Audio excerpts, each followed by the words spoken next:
So this question comes to us from Stefan, and he's asking, as we're hitting pitch shots here, we're set up, and we've got our setup, and we make a swing, and we hit our pitch shot. You go, okay, so now I want to hit it a little bit higher.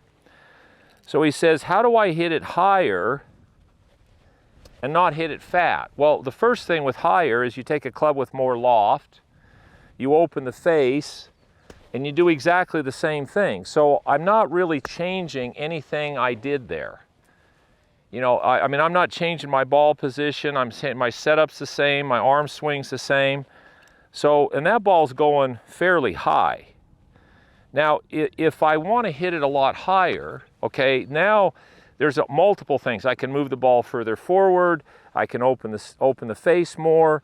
I can do a lot of things to add loft to the face. But as the ball goes further forward, then you also run the risk of hitting the ground first.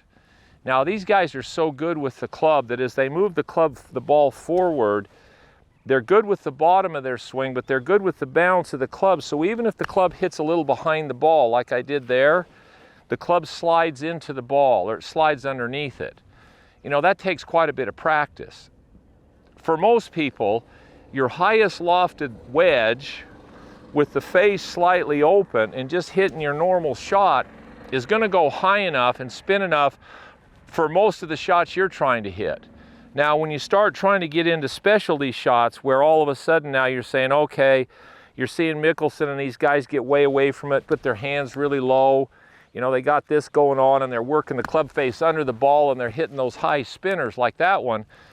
That takes a little more practice. Those guys have hit those shots hundreds of times. Now, that's a last resort shot for them also. So, at first, whatever your normal swing where you can catch the ball solid and hit it, and then altering the face or the loft of the club, whatever height that hits it, is probably your go-to high shot.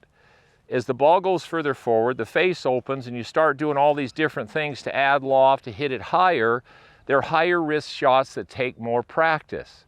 Now again, if you practice them a bunch, you know, go ahead, give them a try. If you don't practice them, you're not going to pull them off, especially under pressure. So there's a practice point there. Go with what you're comfortable with first. Most people, as soon as the ball goes forward with their wedges, they start tilting and they fall behind it. Those guys, no matter how far they go forward, their shoulder goes forward and the club is really shallow. They don't tilt this way and hit behind it. That's one of the biggest fundamentals in chipping and pitching, is this right shoulder where it starts, it doesn't go any lower, so it works this way. If that right shoulder all of a sudden goes that way, and you're trying to lift the ball in the air, now you bottom out early. That's the fat shot. I only dealt with that half of my career because I was taught to set up by leaning left and doing this, and so I was so tilted.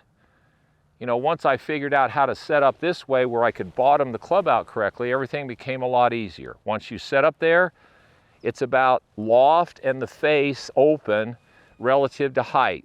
You go anything past that, it just takes more practice.